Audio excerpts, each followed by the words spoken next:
de Ciências e Humanidades da USP.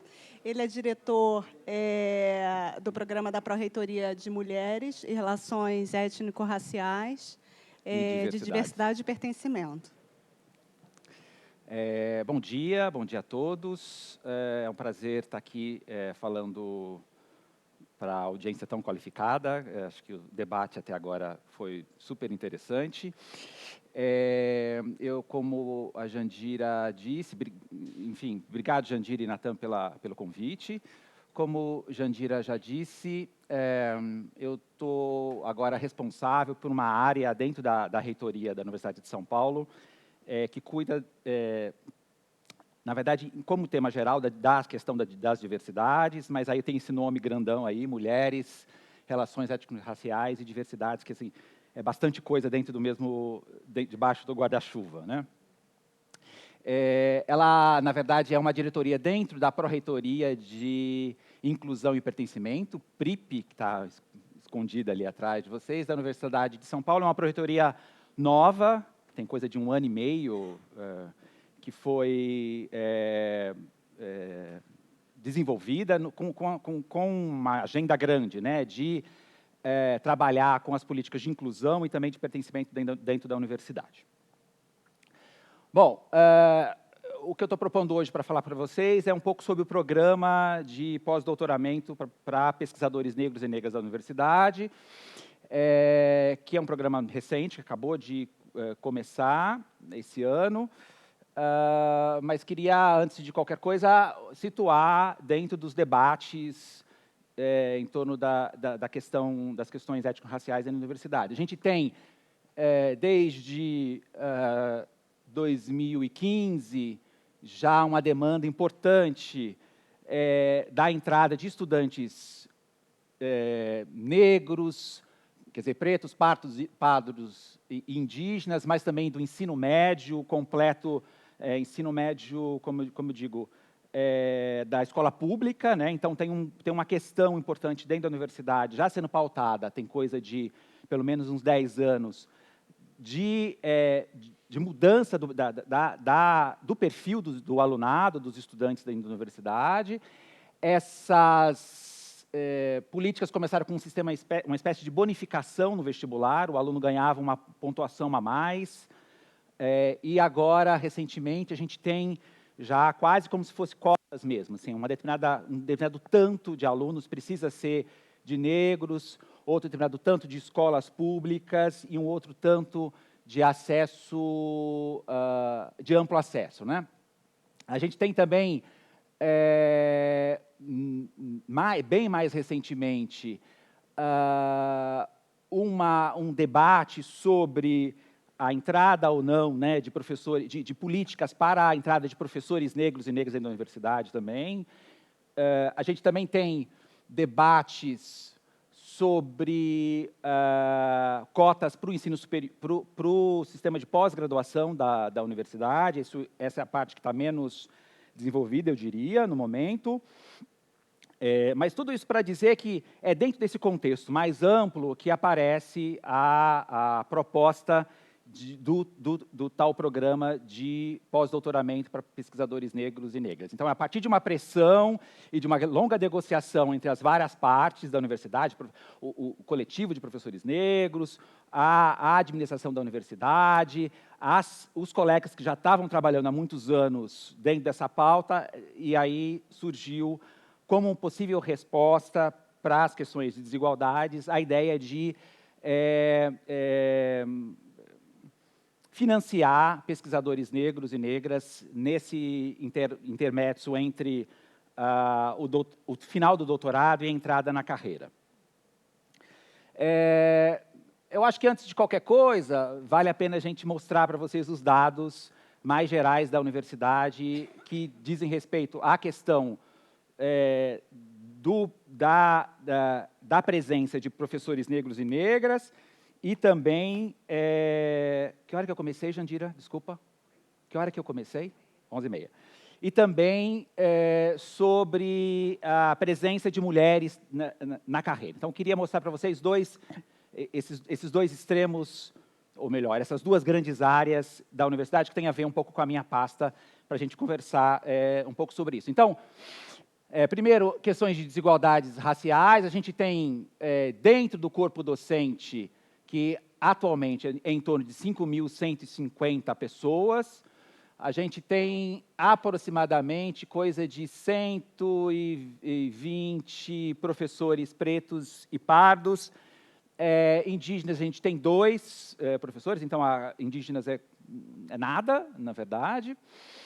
É interessante perceber também, a partir desse dado, né, que a presença dos professores pardos e pretos, ela se dá na parte mais baixa do acesso à carreira, né? Então, aqui a gente tem os professores com doutorado, os professores já livre-docentes, né? E aqui os professores titulares da universidade. Então, são 120, mas são 120 basicamente nos 2 primeiros níveis da carreira. O que dá esse impacto que vocês estão vendo aqui, né? Em laranjão, a população branca de professores da universidade, e lá em cima, né, a gente vai ver os pretos, né, os pardos e os amarelos aqui embaixo, né? São essas as categorias que a universidade está utilizando atualmente nos debates. Acho interessante também, para fazer conexão com a fala da Maria Lúcia, pensar essas desigualdades em termos de área, né? Então, eu tentei, no fundo, olhar as possibilidades, como digo, a distribuição, né, do corpo docente em porcentagem, né, de pretos e pardos em termos de área. Aqui a gente vai ver, vamos dizer assim, as áreas que têm mais dificuldade de entrada de professores negros e negras. Então, aqui a Exalc, zootecnias, as áreas mais agrárias, vamos pensar assim. Depois a gente tem, eu vou olhar aqui na minha cola. Ah, tá bom. Aqui a gente tem, nesse miolo, as exatas. Não? Então, a gente começa com determinadas áreas mais baixas até outras áreas que a gente tem mais professores, né? Eu diria que aqui a ponta mais baixa é química, escola politécnica. Aqui a parte mais alta é a estudo de física. Mas veja que é coisa de 0,0... é nada, né? Considerando aquele dado que eu já mostrei ali, pronto, para vocês. Depois, a gente tem nesse miolo as áreas... não adiantou. A gente tem, assim, nesse miolo... Como? Isso, em cima acho que melhora.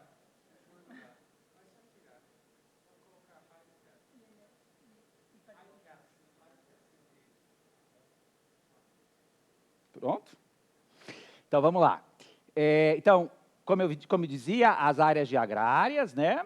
Aqui a gente tem as áreas mais das ciências exatas, então, astronomia, engenharias, matemáticas, a coisa vai crescendo um pouco mais até o Instituto de Física de São Carlos, 2 institutos de física.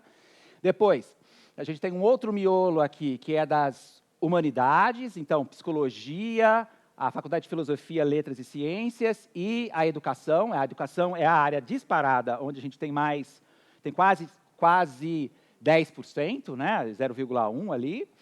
Depois, a gente tem um outro bloco, que é da área de saúde, não? Então, medicina e odontologia, as áreas que têm menos presença de professores negros, até a área de enfermagem. E um último bloco aqui, que é das sociais aplicadas, administração, economia, que vai desde a Faculdade de Economia e Administração, Direito e Relações Internacionais, né? É claro que a gente tem que tomar um pouco de cuidado, porque parece que as relações internacionais têm lá um montão, mas, na verdade, como o grupo docente é pequeno, então temos um professor negro e isso já dá 10%. É porcentagem, eu devia ter transformado isso aqui. Aqui é 12, 10%, 8, 6, 4... Tem que transformar, né? Isso 0,02 é 2%.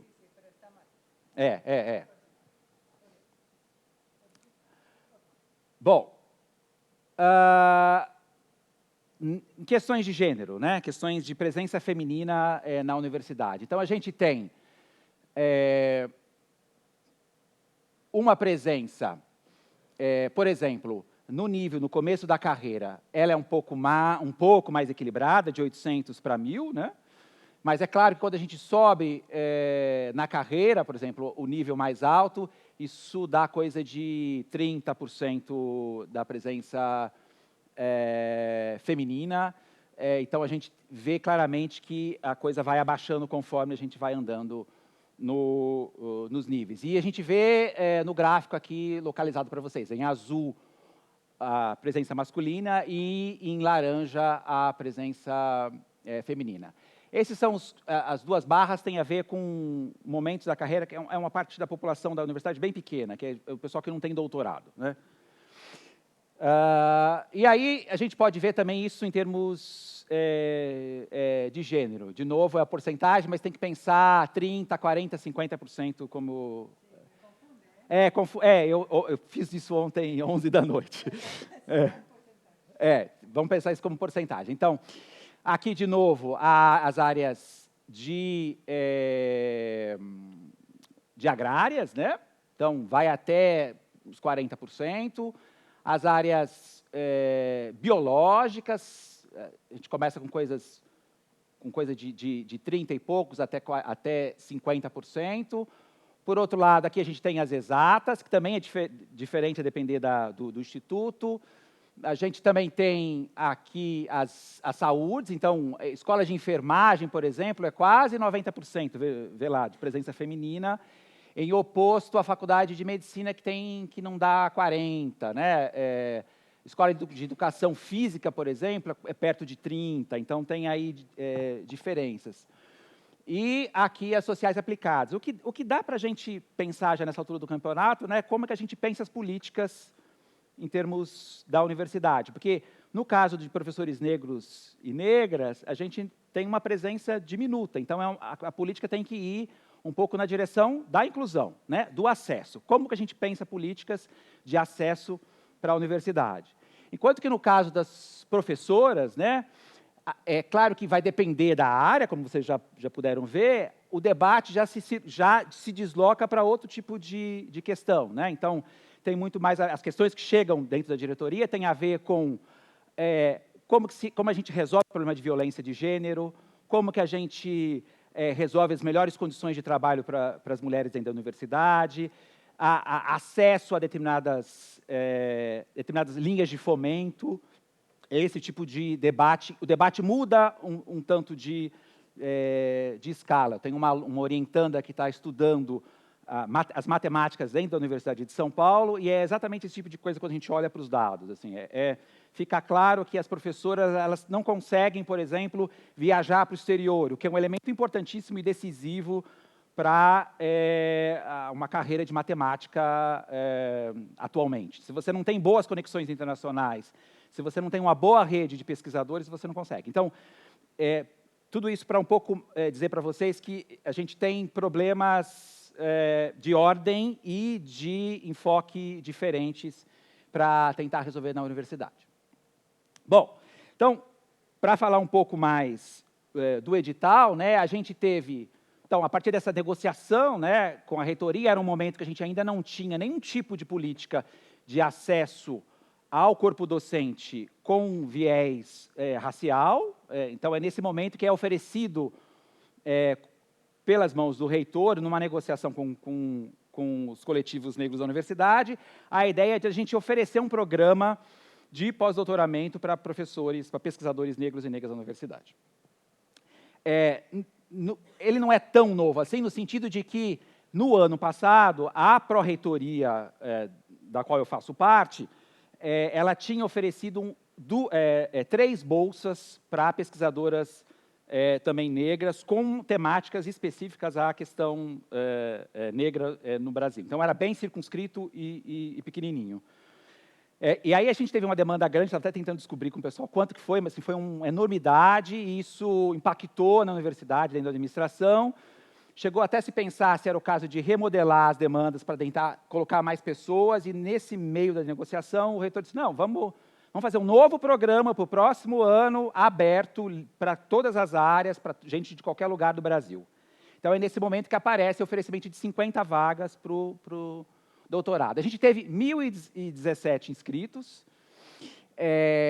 e aí, mais ou menos numa proporção de 25% veio de São Paulo, desse grupo, no estado de São Paulo, depois 14% do Rio de Janeiro, 13% da Bahia, 12% de Minas, e o restinho, 2%, 3% nos outros estados do Brasil. Metade dessa demanda foi para a área de humanas, depois 19% é área interdisciplinar, o que para mim é uma pergunta, eu que trabalho às vezes na área interdisciplinar, o que exatamente significa isso, né? É claro que a gente tem que pensar dentro da política, das políticas de fomento nacionais para a pós-graduação, por exemplo. A área interdisciplinar é conhecida como uma área muito explorada em lugares que a gente não tem as áreas tradicionais bem estabelecidas, né? Então tem essa questão. Então talvez a gente teria que pensar aqui que esse talvez seja uma porta de entrada possível para esses pesquisadores. Eu não sei, eu estou aqui levantando questões com vocês, pensando alto. Depois, 6% de exatas, 7% de biológicas e 14% espalhado em pequenas áreas e, às vezes, em categorias que eu não consigo identificar muito bem, porque lá pelas tantas eu acho que liberou-se o formulário e aí as pessoas colocaram o que veio na cabeça e eu agora estou com dificuldade de reclassificar os dados. Em termos de gênero, a gente teve metade homens, metade mulheres e 1% de outras identidades de gênero, né? Então, em termos de demanda, né, a gente poderia dizer que um tantão de humanidades e uma fração um pouco menor de área de exatas, tecnologias. É claro que tem que ir aqui, de novo, discutir o que a gente está chamando de interdisciplinar aqui, que eu não consigo resolver isso agora com vocês. Quais foram os resultados, no fundo, desse grupo que a gente conseguiu aprovar na universidade? Acho que a primeira coisa interessante que a gente tem desses 50 aprovados é que a gente tem lá 29 aprovados na categoria mulher, de identidade de gênero mulher, né? 20 homens, né? E aí, numa paleta aqui variada, né? Eu deixei esse negro, pardo e preto aqui, porque, no fundo, a depender de como eles se autodeclaravam... Às vezes, a gente usa preta para incluir pardos e negros, mas, como é autodeclarado, então é difícil de resolver. Eu acho que o mais... Eu quis deixar aqui do jeito que está, porque foi assim que eles responderam, mas a gente pode pensar que é uma grande categoria que vai dos pardos até os pretos, e aí, enfim, isso é um debate longo dentro das teorias raciais no Brasil, mas... Enfim, quis deixar só para... porque esses são os dados brutos que eu, de fato, tenho. A gente também tem uma maioria aqui que se auto-intitula preta, enfim. Eu teria que discutir isso com os alunos. Semana que vem eu vou ter um encontro com eles e aí, de repente, vou problematizar esse tipo de coisa com eles, mas, enfim, não importa. O fato é que... não sei se vocês lembram, que a gente tinha coisa de 51% de demanda, né? E aqui a gente teve uma maior aprovação, no caso das mulheres, do que dos homens. Isso não foi uma coisa pensada, concretamente pensada. Tinha uma preocupação da gente manter uma equidade de gênero em termos de resultados, mas, como vocês sabem bem, às vezes a gente aprovou alguns que não puderam continuar, e aí, nessa negociação, o resultado do perfil dos aprovados foi esse que vocês estão vendo aqui. Outra coisa interessante é que a gente tem pouquíssimas pessoas, no fundo, que tiveram uma trajetória ligada à USP, né? Então, a gente teve foi muito legal de descobrir que os aprovados, enfim, não são da universidade, mas vieram de outros lugares, o que dá uma mistura interessante, uma diversidade interessante para esse grupo de estudantes. É muito interessante porque lá pelas tantas eu recebo um e-mail do tipo, tem aqui um problema administrativo que eu não estou entendendo como funciona na Universidade de São Paulo, como é que vocês podem me ajudar? Então tem aí uma tensão que me dá problemas, evidentemente, mas também tem a ver com essa coisa da diversidade desse corpo docente que não é uspiano, vamos dizer assim. E aí, assim, em termos de distribuição regional, de onde as pessoas nasceram, né, a gente tem 8% que vieram da região norte, 20% nordeste, 4% centro-oeste, 60% sudeste e 8% vieram do sul do país. Lembrando que a gente tinha São Paulo, Rio de Janeiro, Minas Gerais, dá 25, 30, 40, dá mais de 50% só o estado de São Paulo, e isso também acabou, aqui acabou ficando um pouquinho mais para São Paulo.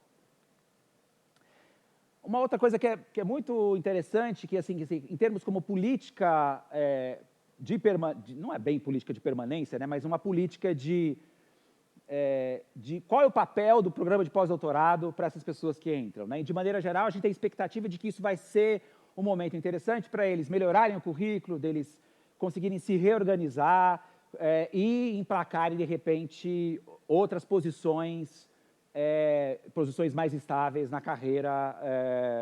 Então, uma das nossas perguntas foi para saber o que essas pessoas estavam fazendo quando elas entraram no programa. A gente vê muita gente sem uma posição permanente, isso, né? Então, 20% autônomo, 18% que é pesquisador voluntário, que para mim tá perto, né? 38%, docente temporário, dá mais uns 50%, então uma parte substancial dessa turma não tem um emprego fixo, e eu acho que é interessante, da perspectiva do programa, que a gente acolha exatamente essas pessoas que estão nesse... O pós-doutorado tem esse lugar, né, de uma espécie de limbo, né, entre o momento que você terminou o doutorado e quando você, de fato, se fixa num lugar como um professor concursado, né. Em termos de áreas do conhecimento, né, a gente tem que 21 pessoas foram aprovadas na área de humanas, a gente tem 12 na área de exatas e 17 na área de biológicas. Então, tem aí também uma tentativa da gente tentar remediar um pouco aquela demanda que era grande para humanidades, de maneira que a gente tenha um grupo mais diverso de pesquisadores.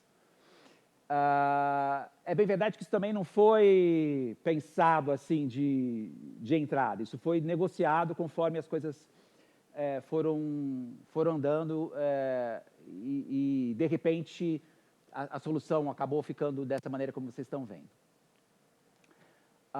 É interessante ver que as mulheres, né, ainda são na maioria ali alocadas na área de humanidades, em oposição quer dizer, na humanidades e biológicas, né? Enquanto que os homens, se foram 21, né, quase metade está dividido entre humanas e exatas e biológicas, né? Tem aí uma diferencinha de perfil.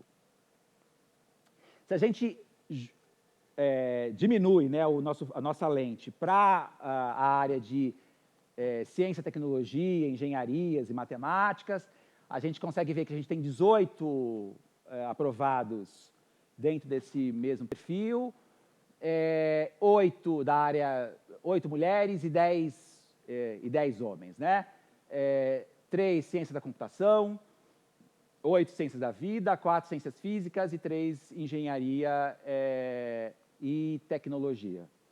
Então, acho que retomando um pouco a minha conversa do começo, né, de dizer que eu tenho lá, a gente tem na Universidade de São Paulo, desafios de escalas e de tipos de solução que são diferentes, né? Como eu estava dizendo desde o começo, né? Se a gente tem uma questão de entrada, como é que a gente resolve ou diminui as desigualdades do perfil do corpo docente, do perfil dos estudantes de pós-graduação, né? Como é que a gente faz isso? Isso, não sei se vocês conhecem a Universidade de São Paulo, isso tem que ser negociado a muitas mãos, né? Com grandes agrupamentos, não é simples de fazer. E, por outro lado, a gente tem como, e tem tentado aos poucos, né, desenvolvendo políticas específicas para tentar melhorar as condições de trabalho e de inclusão dessas frações que a gente pode chamar de que tem menos entrada da universidade, seja no caso dos negros e negras, seja no caso das mulheres, por uma questão que eu vejo, assim, numa grande picture, né, numa grande perspectiva, tem um pouco a ver também com questões de violência de gênero, de se sentir melhor pertencida dentro da instituição. Acho que tem um pouco isso. Era um pouco por aí que eu queria deixar a minha fala. Obrigado.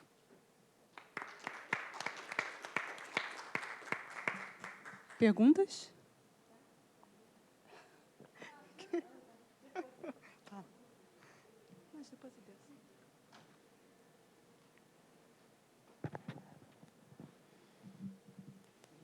Bom dia, Rogério. Eu faço pós-doutorado em engenharia de produção, mas eu sou matemática e eu não poderia estar mais contemplada do que dessa sua palestra. Muito obrigada. Eu tenho uma pergunta sobre o perfil desse pós-doutorado. Ele é voltado... Porque quando você fez questão de enfatizar o corpo docente, é um pós-doutorado voltado para o ensino ou voltado para a pesquisa? Pesquisa. É de pesquisa mesmo. Os pós-doutorandos, eles tinham, as pessoas que estavam tentando entrar no processo, tinham que apresentar um projeto de pesquisa que pudesse ser executado em 1 ano, que não é um prazo muito longo, né, o tempo que eles têm, e tinham que sugerir, inclusive, um possível orientador, e a coisa ficava... e claro que dependia do aceite, então ele tinha que negociar, ele ou ela tinha que negociar. Enfim, o foco é pesquisa, é você parar... Não é carga, não é carga docente, né? Não é aquelas vagas que você é obrigado a ter que dar, ter que dar aula. Não é o caso. Eles podem dar aula se eles negociarem. Acho que uma coisa interessante que eu estava colocando, respondendo, inclusive, um jornalista hoje de manhã, que é assim, a gente tinha alguns dos pleiteantes e das pleiteantes foram desclassificadas porque tinha, inclusive, outras tarefas em paralelo, por exemplo, dar aula e com salários, por exemplo. E tinha uma exigência de que precisava ser dedicação exclusiva à pesquisa. Então, esse é o tom do programa. Entendi. Muito bom. Obrigada.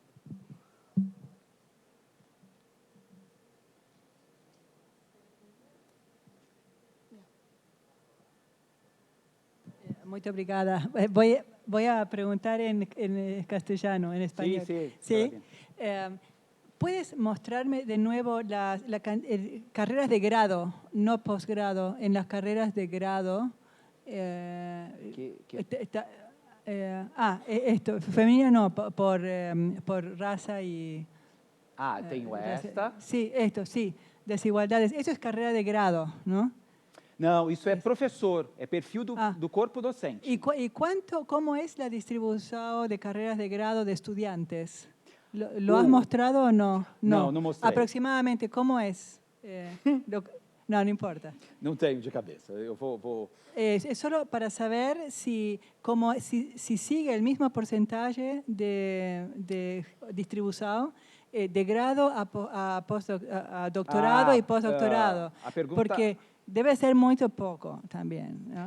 A pergunta é boa. A pergunta é boa e eu vou precisar, na verdade, um pouco das minhas tarefas. A Maria Lúcia tem. Ela tem. A Maria Lúcia tem. Ela tem. Desculpe que estuve que não estuve. Sí, depois vou mirar. Desculpe. Mas assim, de grosso modo, bem grosso modo, o que eu poderia dizer é que, por conta das políticas de inclusão dos últimos anos, que já são mais longas, tem mais uns 10 anos, eu poderia te dizer seguramente que a gente tem, em termos de proporção, mais pretos e pardos, negros e negras, na graduação. Isso diminui na pós-graduação e no corpo docente. Isso eu não tenho dúvida. Eu só não vou conseguir te dizer a ordem da escala. Porque na graduação, a gente tem... A política é mais ou menos assim. Metade da entrada é de ampla concorrência, então você entra... E a outra metade é um pouco dividida entre escola pública e pretos e pardos. O que acontece é que, atualmente, por exemplo, para esse ano que vai começar, a gente tem coisa de... Acho que uns 30... A lei vai dizer que você precisa ter pelo menos 30%, que é mais ou menos 37%, né, Celso?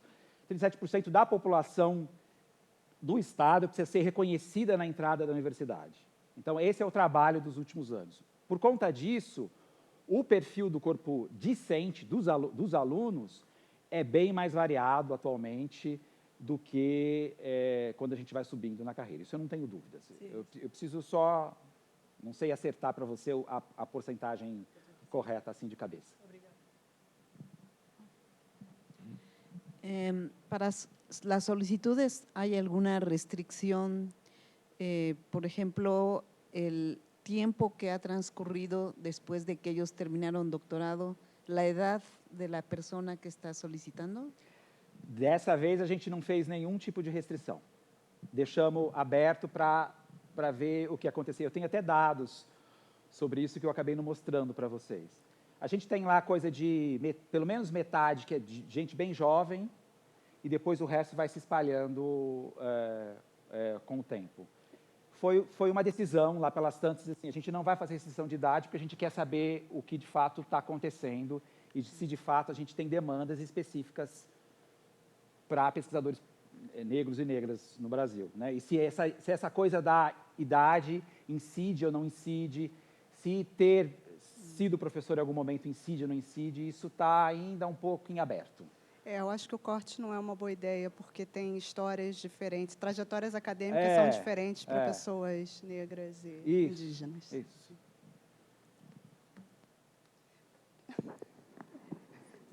Obrigada. En tu opinión, ¿qué se puede hacer para aumentar más la cantidad de estos porcentajes tan pequeños comparados con la gente blanca, ¿no? O con gente de altos recursos? Porque creo que hay una fuerte correlación entre estas minorías y el income, ¿no? Son low income muchos, probablemente, no sé, habría que ver. Pero ¿qué se puede hacer para aumentar esto? Además de las vagas, ¿no? Para estudiar, pero para estudiar en carreira, para atrair. Eu acho que tem duas dimensões importantes aí. Eu acho que tem uma dimensão da representação, de ser visto e de fazer parte de um grupo. É muito interessante a gente andar na Universidade de São Paulo atualmente, depois que essa onda de alunos novos entraram. O perfil da minha sala de aula mudou, né? Tem uma coisa uma sensação de que você faz parte desse ambiente. Eu acho que tem uma primeira dimensão que é importantíssima. É muito interessante que, assim, às vezes eu fico eu estou acostumado com esses dados, mas quando eu olho para esses dados e vejo que é tão pouco, eu falo assim, eu sou muito pequenininho dentro dessa linha que está aí, né? Mas eu acho que, por exemplo, na minha trajetória foi fundamental que eu tive professores e professoras que me acolheram e nunca fizeram nenhum tipo... Mas, assim, no meu caso, foi um caso assim, absolutamente especial, eu diria. Porque se eu escuto os outros relatos dos colegas, é absolutamente ao contrário, né? Quer dizer, as dificuldades... Assim, eu diria, inclusive, que a questão racial fica um pouco mais apertada, por exemplo, quando eu virei, no meu caso específico, quando eu virei professor. Porque dentro da Universidade de São Paulo, como professor, eu tive muita dificuldade de ser reconhecido como tal. Das pessoas, você é uma outra... Percebe? Quer dizer assim, então, tem aí qualquer coisa que acho que é importante ser dita, de uma cultura institucional que vai demorar muito tempo da gente modificar, que passa por incluir mais pessoas, para que isso fique diverso, a gente olhe para a plateia e vê todo mundo lá, mas que as pessoas também se mudem de posição, né?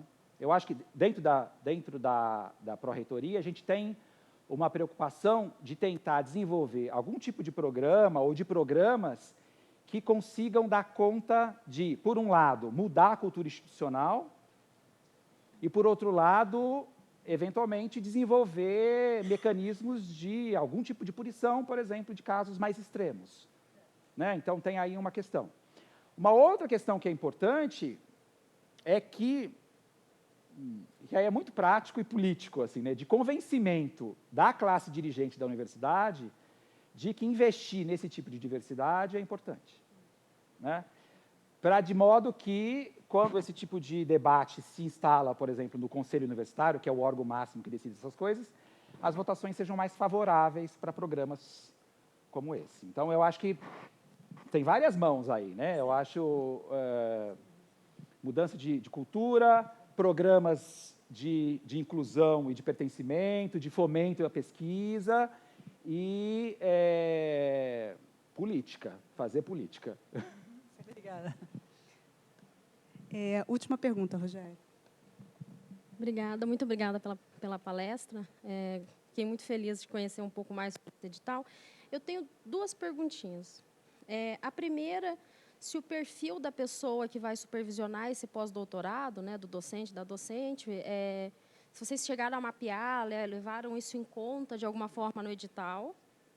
Ou Não. se mapearam, pelo menos, alguma coisa assim? Não tinha restrição nenhuma. Não tinha Nenhuma. Mas também não tinha uma bonificação do tipo, se for uma docente negra... Não, isso deu grandes debates dentro do coletivo de professores negros, mas a universidade decidiu que ela não ia fazer nenhum tipo de restrição. Certo. E a outra pergunta porque, enfim, como é um edital de pesquisa, eu imagino que vocês avaliaram o currículo, né? E aí, se vocês escolheram analisar um período do currículo dos e das candidatas, e se, de alguma forma, aquelas interrupções de carreira, como, por exemplo, pela maternidade, foi contemplado nessa avaliação. Obrigada. Olha, eu tenho um problema para te dizer, assim, eu peguei o processo no meio do caminho, eu entrei na diretoria, o programa estava, eles estavam fechando a avaliação. Mas do que eu pude acompanhar, o foco foi muito mais no projeto do que na sua vida pregressa. A ideia era que a gente aprovasse bons projetos, a gente queria bons projetos, era um pouco essa... Mas quem avaliava o projeto? E aí é uma equipe enormíssima, porque você viu que... Diversa, assim, tipo, mulheres, gênero...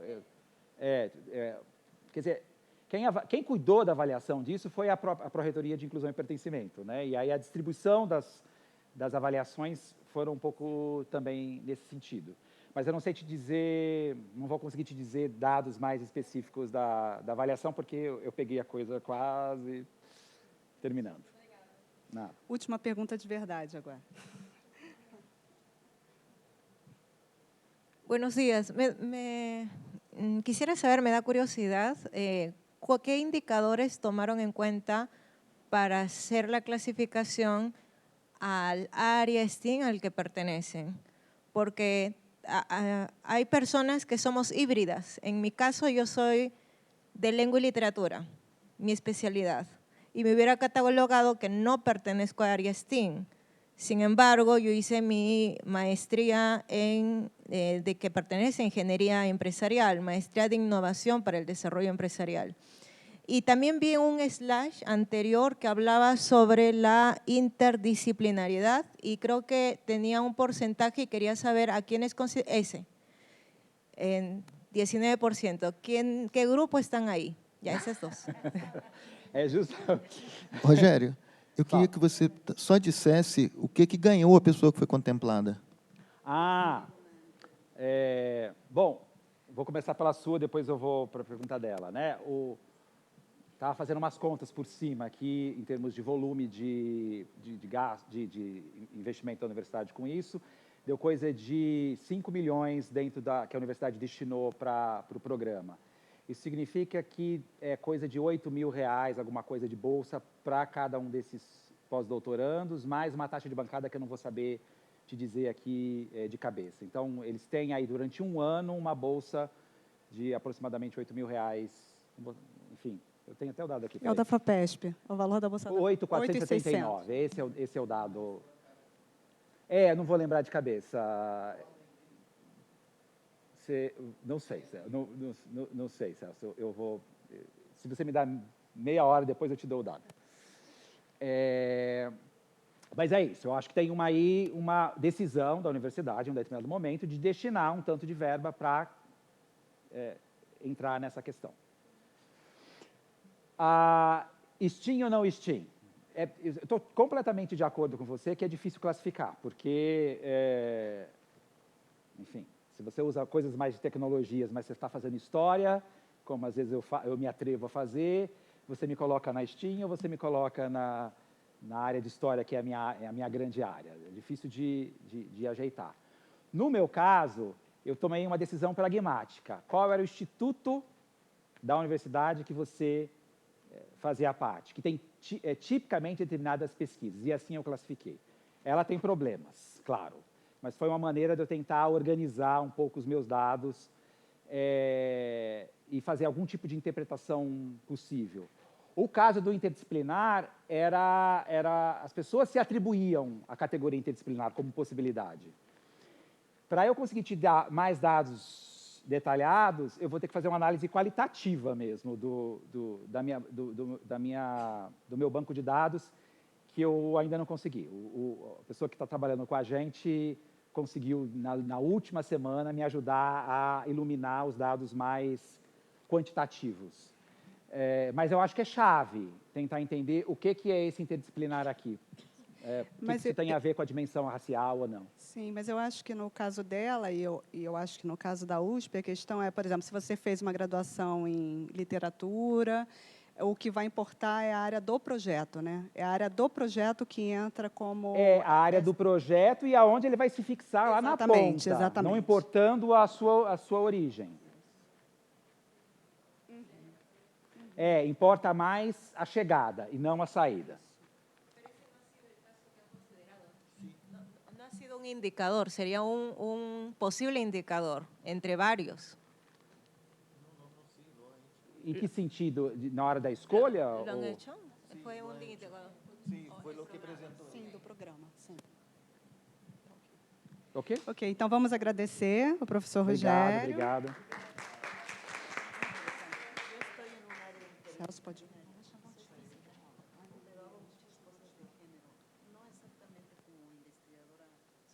Porque no tengo, pero tengo muchos trabajos.